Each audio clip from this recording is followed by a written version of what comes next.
Hi ಎಲ್ಲರಿಗೂ ನಮಸ್ಕಾರ. So ನಾನು ಇವತ್ತೇನು ಹೇಳಕ್ಕೆ ಹೊರಟಿದ್ದೀನಿ ಅಂದರೆ ತುಂಬ ಇಂಪಾರ್ಟೆಂಟ್ ವಿಷಯನೇ ಹೇಳಕ್ಕೆ ಹೊರಟಿದ್ದೀನಿ. ಸೊ ಇದು ಹೆಣ್ಮಕ್ಳಿಗಂತೂ ತುಂಬಾ ಇಂಪಾರ್ಟೆಂಟ್. ಕೇಳ್ತೀರಾ? ನಾನು ಹೇಳಕ್ಕೆ ರೆಡಿ ಇದ್ದೀನಿ. So let start it my video. ಇವತ್ತು ನಾನು ಹೇರ್ ಕೇರ್ ರೋಟೀನ್ ಬಗ್ಗೆ ಹೇಳ್ತಾ ಇದ್ದೀನಿ. ಸೊ ಬಹಳಷ್ಟು ಹೆಣ್ಮಕ್ಳಿಗೆ ಇರುತ್ತೆ, ಏನಂತ ಇರುತ್ತೆ, ನಾನು ತುಂಬ ಚೆನ್ನಾಗಿ ಕಾಣಿಸ್ಬೇಕು. ಇದು ಎವ್ರಿ ಹ್ಯೂಮ್ಯಾನ್ಸ್ ನೀಡ್ಸ್. ಓಕೆ, ಇದು ಎಲ್ಲರೂ ಇದು ಏನು ನಾನು ಚೆನ್ನಾಗಿ ಕಾಣಬೇಕು, ನನ್ನ ಲಕ್ಷಣವಾಗಿ ಕಾಣಬೇಕು ಅಂತ ಹೇಳ್ತಾರೆ. ಸೊ ಮಹಾಲಕ್ಷ್ಮಿ ಹಂಗೆ ಕಾಣಬೇಕು, ಆ ಥರ ಕಾಣಬೇಕು, ಈ ಥರ ಅಂದರೆ ಗರ್ಲ್ಸಿಗೆ ಇರುತ್ತೆ, ಆಲ್ಮೋಸ್ಟ್ ಗರ್ಲ್ಸಿಗೆ ಇರುತ್ತೆ. ಓಕೆ, ಏನಪ್ಪ ಅಂದರೆ ವೆಸ್ಟರ್ನಲ್ಲಿ ಎಲ್ಲರೂ ಚೆನ್ನಾಗಿ ಕಾಣಿಸೋಕ್ಕಾಗಲ್ಲ. ಅದೇ ನೋಡಿ ನಾವು ಟ್ರೆಡಿಷ್ನಲ್ ಆಗಿ ರೆಡಿಯಾಗಿ ಬಂದರೆ ಏನು ಸಖತ್ತಾಗಿ ಕಾಣ್ತೀರಿ. ಎಲ್ಲ ಹೆಣ್ಮಕ್ಳು ಟ್ರೆಡಿಷ್ನಲಿ ಸಖತ್ತಾಗಿ ಕಾಣಿಸ್ತಾರೆ. ಓಕೆ, ಸೊ ನಾವು ಚೆನ್ನಾಗಿ ಕಾಣಿಸ್ಬೇಕಂದ್ರೆ ನಮಗೆ ಸ್ಕಿನ್ ಕೇರ್ ಇಷ್ಟೇ ಇಂಪಾರ್ಟೆಂಟಾ? ನೋ ವೇ, ಚಾನ್ಸ್ ಇಲ್ಲ. ನಮ್ಗೆ ಅದ್ರ ಜೊತೆಗೆ ಹೇರ್ ರೊಟೀನ್ ಸಹ ಇಂಪಾರ್ಟೆಂಟ್ ಆಗಿರುತ್ತೆ. ಸೊ ಹೇರ್ ಕೇರ್ ರೊಟೀನ್ ಸಹ ಇಂಪಾರ್ಟೆಂಟ್ ಮಾಡೋಕ್ಕೆ ನೀವು ಯಾವ ಥರ ಹೇರ್ ಆಯಿಲ್ ಯೂಸ್ ಮಾಡ್ತಾಯಿದ್ರೆ ಅಂತ ನಿಮಗೆ ಯಾವತ್ತಾದ್ರೂ ಗೊತ್ತಿದೆ? ಅದರಲ್ಲಿ ಎಷ್ಟು ಕೆಮಿಕಲ್ಸ್ ಇದೆ ಅಂತ ನಿಮಗೆ ಗೊತ್ತಿದೆ?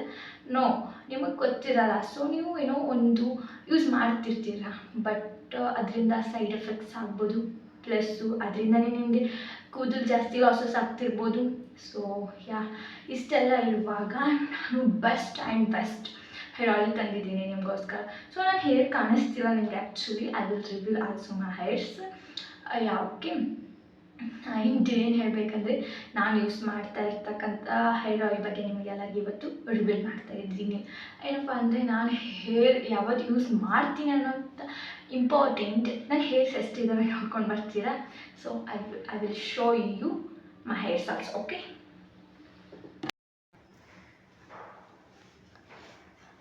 ನೋಡಿ ಗೈಸ್, ಇವತ್ತು ನಿಮ್ಮ ಮುಂದೆ ರಿವೀಲ್ ಮಾಡ್ತಿದ್ದೀನಿ. ನನಗೆ ನಮ್ಮ boss doctor B R Ambedkar ಅವರು ರೀಲ್ಸ್ ಮಾಡಿದೆ ಏಪ್ರಿಲ್ 14th. ನನಗೆ ಕಮೆಂಟ್ ಬಂದಿತ್ತು, ಏನು ರೀ ಅದು ನಿಮ್ಮ ಕೂದಲ್ಸು. ನನ್ನ ಸಾಕಷ್ಟು ಜನ ಫ್ರೆಂಡ್ಸ್ ಕೇಳಿದ್ದಾರೆ ನನಗೆ, ಏನಂತಂದರೆ ಇಷ್ಟು ಥರ ಕೂದಲ ಇದೆ ಅಲ್ಲ, ಏನು ಯೂಸ್ ಮಾಡ್ತೀಯಾ ನೀನು ಅಂತ. ಸೊ ನಾನು ಯಾರಿಗೂ ಹೇಳಿದ್ದೀನಿ, ಆದರೆ ಇಷ್ಟ ಇಲ್ಲ ನನಗೆ ರಿವೀಲ್ ಮಾಡೋಕ್ಕೆ. ಸೊ ಅದು ಇವತ್ತು ರಿವೀಲ್ ಮಾಡೋ ದಿವಸ ಬಂದೇ ಬಿಡ್ತು. ಸೊ ನನ್ನ ಕೂದಲು ನೋಡೋಕ್ಕೆ ನೀವು ರೆಡಿ ಆಗಿದ್ದೀರಾ? So let's see. ನೋಡಿ ಗೈಸ್, ಇಷ್ಟಿದ್ದಾವೆ. ನೋಡಿದಲ್ಲ ಯಾವ ಥರ ಇದ್ದಾವೆ ಅಂತ ನೋಡಿದ್ರ? Let's started. ಇವತ್ತು ನೀವು ತಿಳ್ಕೊಬೇಕಾಗಿತ್ತು ನನ್ನ ಹೇರ್ಸ್ ರೊಟೀನ್, ಹೇಗೆ ಕೇರ್ ಮಾಡ್ತೀನಿ ನನ್ನ ಹೇರ್ ರೊಟೀನ್. ಸೊ ನಾನು ಇಂಜಿನಿಯರಿಂಗ್ ಸ್ಟೂಡೆಂಟ್ ಆಗಿರೋದ್ರಿಂದ ನನಗೆ ಹೇರ್ ಕೇರ್ ಅಷ್ಟು ಏನು ಟೈಮ್ ಇರೋಲ್ಲ ನನಗೆ ಮ್ಯಾನೇಜ್ ಮಾಡೋಕ್ಕೆ ಹೇರು. ಸೊ ನನ್ನ ಹೇರ್ಗೆ ಓನ್ಲಿ ಬಿಕಾಸ್ ಆಫ್ ರೀಸನ್ ವನತೈಲಮ್ಮ. ಎಲ್ಲರಿಗೂ ಕರ್ನಾಟಕ ಜನತೆಗೆ ಗೊತ್ತಿರ್ತದೆ ಗೌತಮಿ ಜಾಧವ್ ಮ್ಯಾಮ್ ಯಾರು ಅಂತ. ಅವರು ಒಬ್ಬರು ಬಿಗ್ ಬಾಸ್ ಕಂಟೆಸ್ಟೆಂಟ್ ಆಗಿದ್ದರು, ಮತ್ತು ಫೈನಲಿಸ್ಟಲ್ಲಿ ಸ್ವಲ್ಪದಿಂದ ಫೇರ್ ಸೊ ಅವರು ಈ ಪ್ರಾಡಕ್ಟನ್ನು ಯೂಸ್ ಮಾಡಿ ಸಹ ಹೇಳಿದ್ದಾರೆ. ಆ್ಯಂಡ್ ಈ ಪ್ರಾಡಕ್ಟನ್ನು ಅವರೇ ಸಹ ತಯಾರಿಸಿದ್ರಿಂದ ವಿತೌಟ್ ಕೆಮಿಕಲ್ಸ್ ಯೂಸ್ ಮಾಡೋದ್ರಿಂದ ಇದು ತುಂಬಾ ಚೆನ್ನಾಗಿದೆ. ನಾನು 3 months ಆಯಿತು ಯೂಸ್ ಮಾಡ್ತಾ ಇರೋದು ಇದು ವನತೈಲ. ಸೊ ನೋಡಿ ಎಷ್ಟು ಚೆನ್ನಾಗಿದೆ. ನಾನು ಏಪ್ರಿಲ್ 14th ನಮ್ಮ boss doctor B R Ambedkar ಸರ್ದು ರೀಲ್ಸ್ ಮಾಡಿದಾಗ ನನಗೆ ಒಂದು ಕಮೆಂಟ್ ಬಂದಿತ್ತು, ಏನು ಎಷ್ಟು ಕೂದಲಾರಿಯಪ್ಪ ಅಂತ. ಇಲ್ಲಿ ಹಾಕಿದ್ದೀನಿ, ಚೆಕ್ ಮಾಡ್ಕೊಳ್ಳಿ ಕಮೆಂಟ್ ಸಹ ರೀಲ್ಸ್ಗೆ. ಆ್ಯಂಡ್ ನನ್ನ ಸಾಕಷ್ಟು ಫ್ರೆಂಡ್ಸ್ ಸಹ ನನಗೆ ಕೇಳಿದ್ದಾರೆ, ಏನು ಯೂಸ್ ಮಾಡ್ತಿದ್ದೆ ಅಂತ. ನಾನು ಸಾಕಷ್ಟು ಜನಕ್ಕೆ ಸಹ ನಾನು ಹೇಳಿದ್ದೀನಿ ವನತೈಲಮ್ ಅಂತ. ಸೊ ನಿಮಗೂ ಹೇಳ್ತಾ ಇದ್ದೀನಿ, Vanathailam is the only reason of my hairs ಅಂತಲೇ ಹೇಳ್ಬೋದು. ಈ ಪ್ರಾಡಕ್ಟು ನಿಮಗೂ ಬೇಕಾಗಿತ್ತಂದರೆ ವನತೈಲಮ್ ಪೇಜ್ಗೆ DM ಮಾಡಿ ಆ್ಯಂಡ್ ಇಲ್ಲಿ ಕೊಟ್ಟಿರತಕ್ಕಂಥ ನಂಬರ್ನ ಕಾಂಟ್ಯಾಕ್ಟ್ ಸಹ ಮಾಡ್ಬೋದು. ಇದು ತುಂಬ ಚೆನ್ನಾಗಿದೆ. ನನ್ನ ಈ ಕೂದಲಿಗೆ ಕಾರಣ ವನತೈಲಮ್ ಅಂತಲೇ ಹೇಳ್ಬೋದು. ಗೌತಮಿ ಜಾಧವ್ ಮ್ಯಾಮ್ ಅವ್ರದ್ದು ಪ್ರಾಡಕ್ಟ್ಸ್ ಅಂತಲೇ ಹೇಳ್ಬೋದು. ನಾನು ಬಿಲೀವ್ ಮಾಡ್ತೀನಿ ನೀವು ಸಹ ಇದನ್ನು ತಗೊಂಡು ಚೆನ್ನಾಗಿ ನಿಮ್ಮ ಕೇರನ್ನು ಮಾಡ್ಕೊಳ್ತೀರಿ ಅಂತ. ಆ್ಯಂಡ್ ಇನ್ನೊಂದು ವಿಷಯ ಏನು ಹೇಳಬೇಕು ಗೊತ್ತಾ, ಮಂತ್ಲಿ ಆಫರ್ ಸಹ ಇರುತ್ತೆ.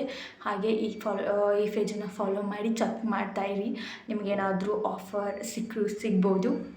ಆ್ಯಂಡ್ ಏನು ಹೇಳೋಕ್ಕೆ ಇಷ್ಟಪಡ್ತೀನಿ ಅಂದರೆ ಇಟ್ಸ್ ಅ ಬೆಸ್ಟ್ ಪ್ರಾಡಕ್ಟ್ ಅಂತಲೇ ಹೇಳ್ಬೋದು. ಯಾರಿಗೆ ಟೈಮ್ ಇಲ್ಲ, ಅದು ಕೇರ್ ಮಾಡೋಕ್ಕೆ ಟೈಮ್ ಇಲ್ಲ. ಸೊ ಇದು ಓನ್ಲಿ ವೀಕ್ಲಿ 2 ಟೈಮ್ಸ್ ನೀವು ಯೂಸ್ ಮಾಡಿದ್ರೆ ತುಂಬ ಒಳ್ಳೆ ರಿಸಲ್ಟ್ ಪಡ್ಕೋಬೋದು. ನಾನು ಯೂಸ್ ಮಾಡಿದ್ದು 3 months and before and after pics ಇಲ್ಲಿದ್ದಾವೆ, ಚೆಕ್ ಮಾಡ್ಕೋಬೋದು ನೀವು. Believe me and trusted me, it's a works lots. And ನೋಡಿ ನನ್ನ ಹೇರ್ಸ್ ಎಷ್ಟಿದ್ದಾವೆ ಅಂತ ನಾನು ರಿವೀಲ್ ಮಾಡಾಯಿತು. ಆ್ಯಂಡ್ ಇನ್ಯಾಕೆ ತಡ ಮಾಡ್ತೀರಾ ನೀವು ಸಹ ನಾನು ಹಾಗೆ. ಏನು ಗೊತ್ತಾ, ಟ್ರೆಡಿಷ್ನಲಲ್ಲಿ ಹೆಣ್ಮಕ್ಳು ಎಲ್ಲರೂ ಚೆನ್ನಾಗಿ ಕಾಣೋಕ್ಕಾಗಲ್ಲ, ಎಲ್ಲರೂ ಚೆನ್ನಾಗಿ ಇದು ನಾನು ಹೇಳೋ ಸ್ಟೇಟ್ಮೆಂಟ್ ತಪ್ಪಿದೆಯಲ್ಲ. ಮಾಡರ್ನ್ ಡ್ರೆಸ್ಸಲ್ಲಿ ಕೆಲವೊಂದು ಹೆಣ್ಮಕ್ಳು ಚೆನ್ನಾಗಿ ಕಾಣ್ತಾರೆ, ಆದರೆ ಟ್ರೆಡಿಷ್ನಲಲ್ಲಿ ಎಲ್ಲ ಹೆಣ್ಮಕ್ಳು ಚೆನ್ನಾಗಿ ಕಾಣ್ತಾರೆ. ನಾನು ಸಹ ಟ್ರೆಡಿಷ್ನಲ್ಲಿ ಇರೋಕ್ಕೆ ಇಷ್ಟಪಡ್ತೀನಿ. ನನ್ನ ಟ್ರೆಡಿಷ್ನಲ್ ವಿಡಿಯೋ ನೀವು ನೋಡಬೇಕಾ with hairs, I will show you. ನಾನು ಅದನ್ನು ವಿಡಿಯೋನ ನಿಮಗೆ ಹಾಕ್ತೀನಿ, ನೋಡ್ಕೊಳ್ಳಿ. ಚೆನ್ನಾಗಿದ್ದರೆ ಲೈಕ್ ಮಾಡಿ, ಕಮೆಂಟ್ ಮಾಡಿ, ಶೇರ್ ಮಾಡಿ. ಆ್ಯಂಡ್ ನಿಮಗೂ ಈ ಪ್ರಾಡಕ್ಟ್ ಬೇಕಾಗಿತ್ತಂದರೆ ಬೇಗ ಕಮೆಂಟ್ ಮಾಡ್ಕೊಳ್ಳಿ ಆ್ಯಂಡ್ ಆರ್ಡರ್ ಮಾಡ್ಕೊಳ್ಳಿ. ಟಾಟಾ. ಉಟ್ಕೊಂಡು ಮೀಸ್ತಾ ಇದೆಯಲ್ಲ ಇವತ್ತು ಭೀಮಮಾಸೆ ಅಲ್ವಾ, ನಮ್ಮಮ್ಮ ಸೀರೆ ಉಟ್ಕೊಂಡು ದೇವಸ್ಥಾನಕ್ಕೆ ಹೋಗ್ಬೇಕು ಅಂದು, ಅದಕ್ಕೆ ಮತ್ತೆ ದೇವಸ್ಥಾನಕ್ಕೆ ಹೋಗದೆ ಇಲ್ಲ ಕುಣಿತಾ ಇದೆಯಾ. ಮೊದಲನೇ ಸಲ ಸೀರೆ ಉಟ್ಕೊಂಡಿದ್ದೀನಲ್ವಾ,